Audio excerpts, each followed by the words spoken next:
My name is Dawn Nickel, and I'm one of the founders of the She Recovers Foundation. My pronouns are she and her, and I am really grateful to live on the unceded territories of the Lekwungen-speaking peoples. And I just want to say that as a settler here, I want to acknowledge my awareness that sharing this land has come with very high costs for our Indigenous peoples, both in the past and into the present. And so although today we are celebrating Indigenous Peoples Day here in Canada, and that is something to celebrate truly, we are also still mourning the loss of the children who were whose bodies were found in the Kamloops area. And we're really delighted to have somebody from that area here with us, from the kind of broadly stroked area. And I look forward to introducing you to Elaine in just a moment, but I thought if we could, that we would just start off with a moment of silence for the children lost to the residential school system, all of them. Thank you so much. And I should have said to all those lost and impacted. And it really is my great pleasure to introduce you to Elaine Alec. I came across Elaine's work last year. I think I must have met her on Instagram. She meets a lot of people on Instagram. And I immediately purchased her book and wanted to get to know her. And I haven't gotten to know her in person yet, but just in our exchanges on social media and a few emails, her warmth and her intelligence and just her absolute, I don't know. I'll let you to figure out who Elaine is for yourselves, but she's just an incredible human being. And we're so honored and privileged today to have her here with us on National Indigenous Peoples Day. So thank you very much, Elaine. So Elaine is from the Syilx, also known as Okanagan Nation, and the Secwepemc, Shuswap Nation, and she's a member of the Penticton Indian Band in the interior of British Columbia. Elaine has been a political advisor, a chief of staff for the British Columbia Assembly of First Nations, a community planner for her own First Nation, an employee for the province of BC and federal government, and an entrepreneur. She spent over 20 years in over 100 communities across Canada to promote healing and wellness. She is a partner of an Indigenous-owned and operated planning company called Alderhill Planning, Inc. Elaine is a first-time author of Calling My Spirit Back, a memoir about growing up as an Indigenous girl in Canada and the impacts of colonization. The book also provides Indigenous knowledge, teachings on how to cultivate safe spaces for diversity and inclusion. It's an incredible book, and I'm just going to we'll share some ways that you can purchase this, regardless of whether you're in Canada or the US or anywhere else. But please do purchase this book. We'd really like to help Elaine reach, she's trying to get to a certain number of sales for the first anniversary of her book publication, which was July 27th. And she's this close. So please do support not just a woman author, but an Indigenous women author. So we're going to do all we can to help her reach that milestone. You can connect with Elaine at Elaine Alec, ELAINEALEC.com on Instagram. That's your website is elainealec.com, and on Instagram, Elaine_Alec_Whiter_speaker. And on Facebook at Elaine Alec. Elaine, I'm just delighted to have you here today.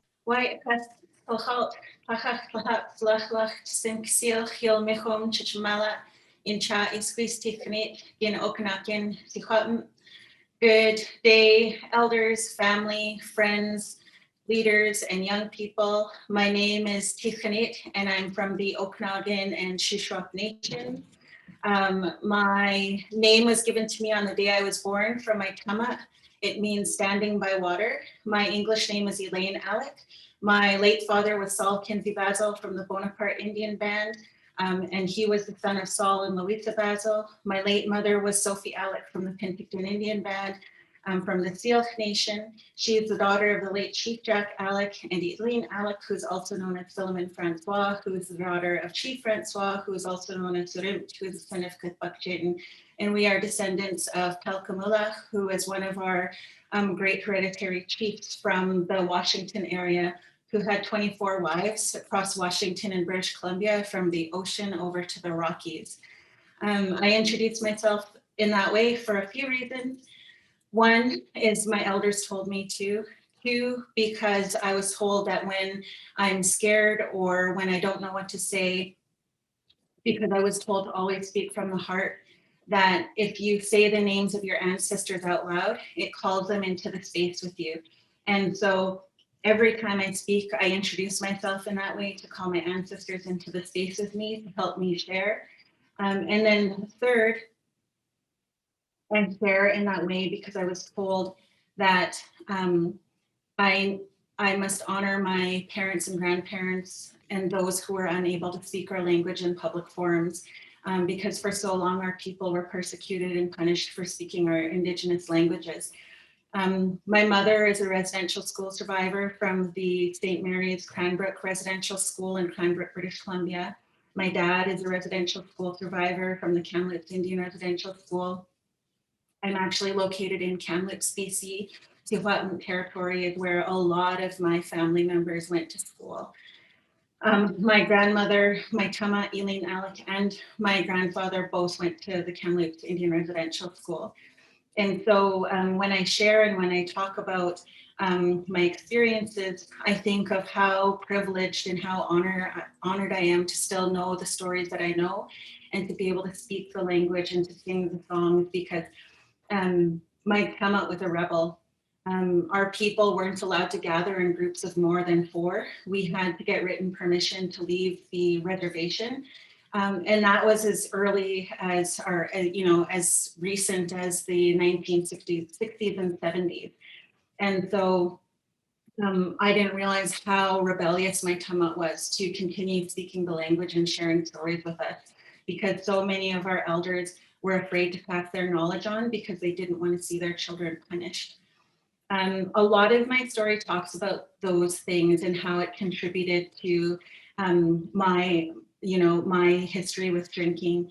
My grandparents drank for a number of years and were actually bootleggers in our community. And somehow, I don't know their healing story, but somehow managed to get through that and found recovery in their lifetime. And my tama became a well-respected matriarch and leader, and she was very loving and shared those stories with us. My grandfather became actually is the longest running chief for the Pintakin Indian Band and remained chief until the day he passed away. And then my mother, suffered with alcoholism for a majority of her life, and she became sober when I was 10, but not before that experience really ended up shaping the way that I would turn out, in my younger years.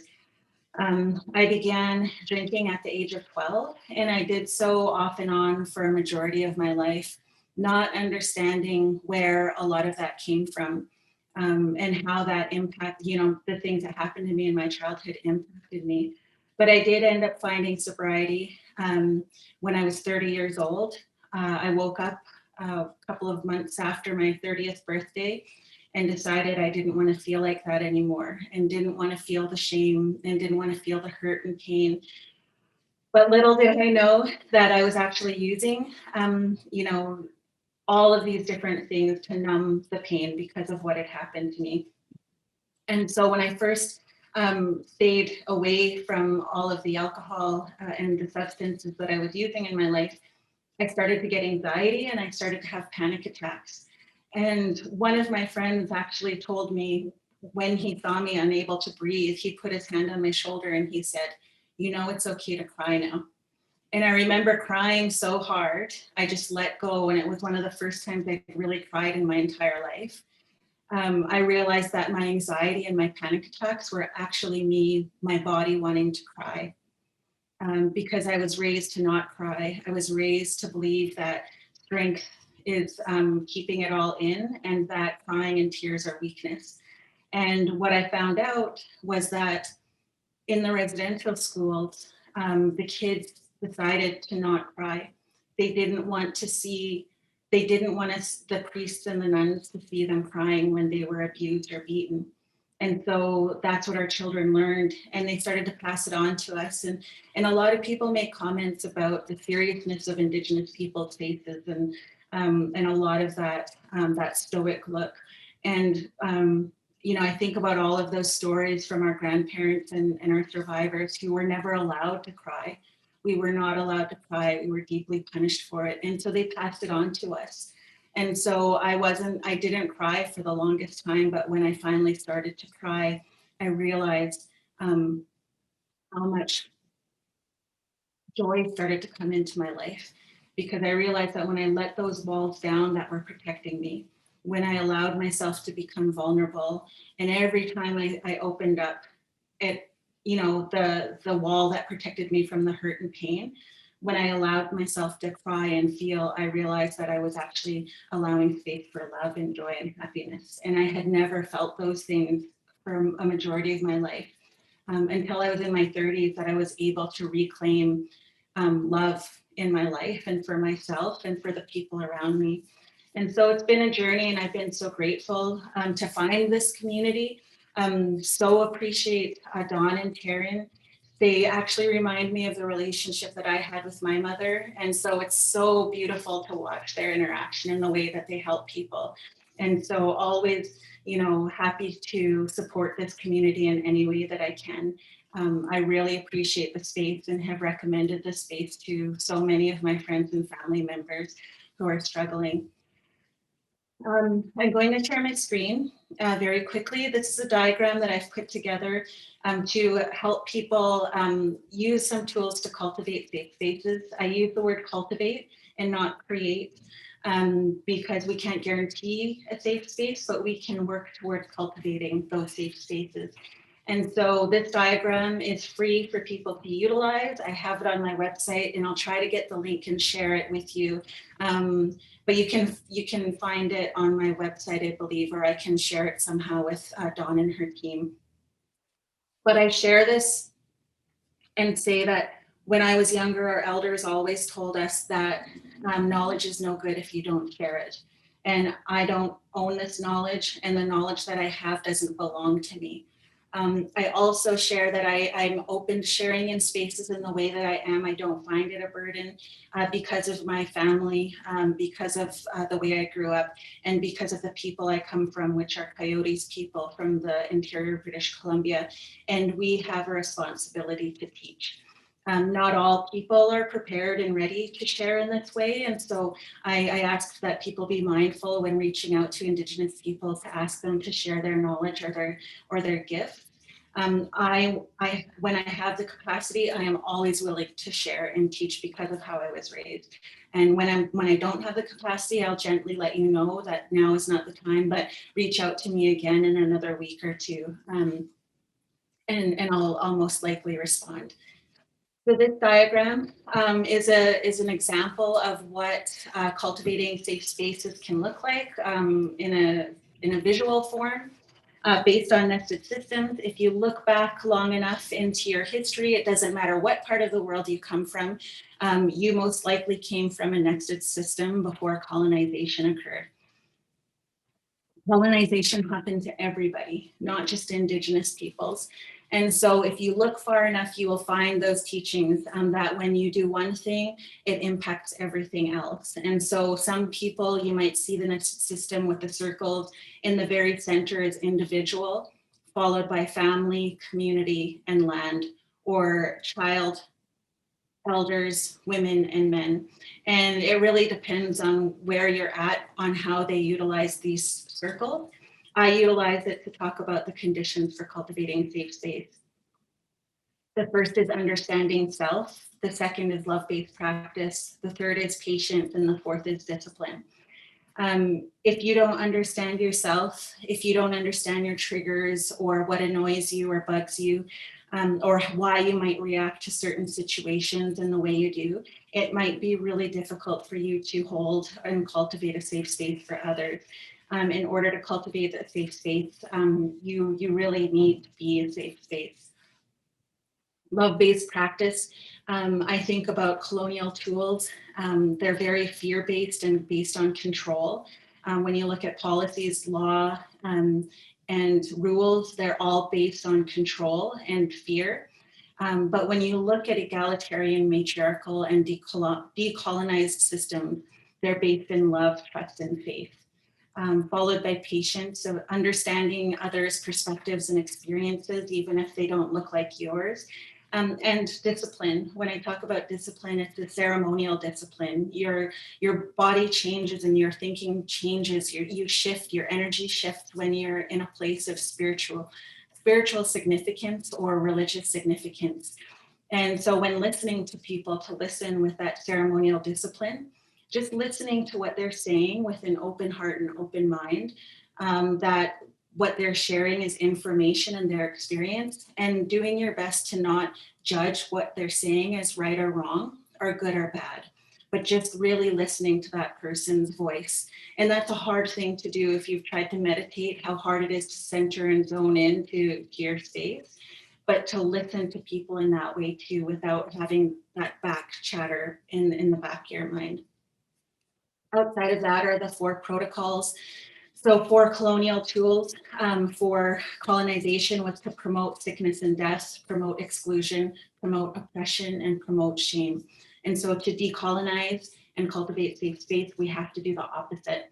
So whenever I plan anything, I think, how am I promoting well-being of mind, body, and spirit? How am I promoting inclusion? And that's inclusion of people that I don't like and inclusion of people that I don't agree with. That's the hard part. When we talk about inclusion, how are we including those voices? You don't have to work side by side with them or even in the same space, but how can you capture their voice and their experience? Promoting freedom of choice and how people participate. That's why I really love the She Recovers Foundation. That freedom of choice to participate and not judging other people's beliefs or the way that they heal or the way that they choose. And just promoting freedom of choice for people and how they experience their journey. And then the last one is promoting validation as opposed to promoting shame. Promoting validation of people's feelings and experiences, even if you don't understand it, even if you don't feel that way, and it's really hard for you to connect that person, finding ways to promote and that validation of them. And then the last piece is the perspectives. There are 4 different perspectives in all communities and organizations. And this is my business plan. This is my planning tool. This is my governance tool. This is this is my conflict resolution tool. This is my communications and marketing tool. I utilize this diagram for everything that I do. And so when thinking about inclusion and well-being and validation and freedom and including different perspectives to make that holistic approach, traditional perspectives are people who are the storytellers, knowledge keepers, and corporate memory of an organization who like to pass their knowledge on to the next generation. The innovative perspective are those who are the systems thinkers who like to look at systems and try to find ways to improve them. They always have a lot of questions. Those 2 are polar opposites and often have conflict. The relationship perspective are those who want to take their time to include everyone and make sure no one's left behind. And the action perspective are those who are like, let's stop talking about it. They're the direct action people who are taking action right now. They don't want to talk about it, they want to do. And so the action and relationship often are polar opposite and have conflict. And when I think of the things going on in the world, creating space for people to really understand that traditional perspective, relationship perspective, innovative perspective, and action perspective, all of those things are important when doing things. I'm a relationship perspective. I teach. I want to share with people and educate them about my history, my peoples, our experiences in that love-based space. But I also respect and honor those who are direct action people. I was an action person in my younger years where I participated in roadblocks and shutdown of government buildings. And that piece is important too for so many different reasons. And so, really understanding that when we're promoting that space of voice and purpose, that my way isn't the only way. And that when people don't participate the way that I think they should, that doesn't mean that they don't care. It means they're doing it in a different way. And that's what our systems talk about, is that really holding people up for who they are and their beliefs and the way that they belong, and to bring people into the space of us, to cultivate that space. And I think about decolonizing and diversity and inclusion. And so many times we think of it from a colonized perspective, that there's a pie and that we need to replace these other things with our bodies and take up that space. and kind of move other people out so that we can take over the work. And that's still a colonized approach. And I think a really simple system, a way to look at it is by looking at men and women. Men have been in leadership positions for so long, and we think the more women we put into those leadership positions, the better it will be. But if we're just replacing men with women in that same space, and excluding men from the work, it's still upholding a colonial and patriarchal process because we're excluding somebody. And so when I talk about diversity and inclusion, it's from that Indigenous perspective, of that systems perspective of like generational thinking, that I can't expect to do things in my lifetime, that what I do will impact the next 3 generations, and that I know that I may not see the results of my work, and that's okay, because I'm making things better for my children, grandchildren, and great grandchildren, because the work that I don't do is left behind for them. And so looking at that and saying, how can I, as an Indigenous woman, create safe space, cultivate safe space for myself, create space for myself in these systems, and then role model what it looks like to include everyone else.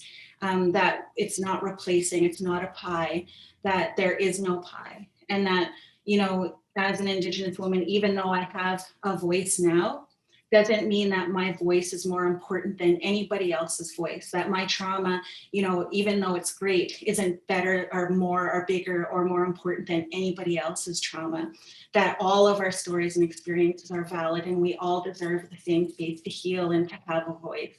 And so that's what these systems talk about. And so quickly before we move into questions, I just want to share one more story that explains this way of thinking. It's one of our creation stories called the 4 Food Chief story, or How Food Was Given. If you search it, you can probably find the books online. I think it's on Amazon as well. And so this story was one of the stories our elders gave us permission to share. And this is one of our most important stories that talks about governance and planning and how to make decisions. So before there were people, there were animal people, and they roamed the earth. And one day the creator came to the 4 chiefs and said, there's going to be a being that comes, and you have to figure out how to keep this being alive. The chiefs were Chief Black Bear, Chief Spring Salmon, Chief Bitterroot, and Chief Saskatoon Berry. And the creator left the being between the 4 chiefs and left. And the chiefs looked at this being and said, this is the most pitiful excuse for a being that I've ever seen. It's born with no fur to keep it warm, no teeth to eat, nothing in its brain. How do we keep this being alive? And they looked, and it was a baby. And so they talked about it for a really long time before they looked at Chief Black Bear. And that's one of our very first teachings, is that whenever we have to make an important decision, we have to look to our elders. They said, you're the oldest, you tell us what to do. And so Chief Black Bear sat there and thought about it and said, I'm going to lay my life down for this being. Everything I am, it can have. It can have my meat, it can have my fur, it can have whatever it needs to keep itself alive. The other chiefs agreed that they would do the same thing. And so Chief Black Bear said, I'm going to lay my life down now, and you have to sing me back to life. Chief Black Bear laid their life down. The chiefs sang their song, and Chief Black Bear didn't come back to life. All the other animal people came to sing their song, and still Chief Black Bear didn't come back to life.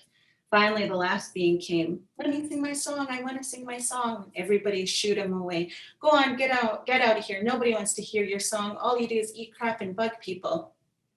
And it was Fly. Fly managed to get in and sat on Chief Black Bear's ear and sang their song, and Chief Black Bear came back to life. And that story shares so many teachings about inclusion, that even the most small and insignificant being, their voice is just as important. And that Fly represents all of the different people who might annoy us or bug us. That Fly represents the people who feel they don't have a voice. Fly also represents that small and insignificant thought that you don't think is important, and so you keep it inside.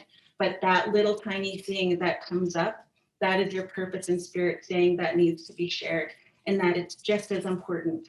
And that could be the one tiny little piece that we need to create a full picture and bring life back to people. I love stories. I love stories. And I mean, Indigenous culture is about storytelling, right? So much of it is the storytelling. And I remember, I'm just going to share something because it's really, you've reminded me of it. And that is that I was at an academic conference once in Whitehorse, where I lived for many, many years. And it was your basic academic conference. People were getting up there with their PowerPoints, and they were doing their thing, and it was just all so predictable. And then there was an elder who was not on the program, but at the end of one of the presentations had something to say. And I remember him standing up and starting to tell this story. And it was, there were two things happening in the room. There were some people who were uncomfortable, like, where is this PowerPoint? Why is he doing this off schedule? But I would have to say that 98% of the room was just sat enraptured by the story that elder was telling. And I bemoan, I think that in regular society, in non-Indigenous society, we just don't put the same emphasis on story or on our elders. And, I've tried to, my own life, my father's 90, and when I spend time with him, I try to collect his stories. But thank you so much for sharing, not just the stories that you started us off with, and your introduction was so beautiful, but also the story you just shared. But Elaine, this is brilliant. This is brilliant. What do you call this, like, as a whole? Like, when you referred to that, you said it's your business plan, but like, is there one term that you refer to this as? It's my cultivating safe spaces diagram. It started off with the, incorporating our 4 food chief story into the diagram. But so many people were uncomfortable with appropriating knowledge or utilizing it in the wrong way. And so I wanted to make it so that people could see themselves in it and find ways to incorporate it into the work that they were doing in tiny ways. And so whether it was just, focusing on one piece, that's the beautiful thing about a nested system, is that when you focus on one piece, it still impacts everything else. You still grow in other ways. And so even though you're only focusing on one piece, it's still impacting the other pieces of the system. It reminds, the diagram itself, it reminds me kind of like of ripples, right? Mm-hmm. That's the way that it goes out there. Like, it's just this framework. It's a framework. It looks to me, it's a framework for living. It's a framework for being. It's a framework for business. It's a framework for governance. It's everything. We need you to be Prime Minister. I don't know if you've got time. I want to thank you from the bottom of our hearts, Elaine, for your time here this morning. I want to celebrate you on this Indigenous Peoples Day. I want to let you know that so many of us are holding you and your family and your communities in our hearts during these really, really difficult times. And that we are just so grateful that you are able to speak with us. And for those of us in the She Recovers community, stay tuned. We're going to be having a conversation with Elaine about potentially being a speaker at a pretty big deal that we have going on next April.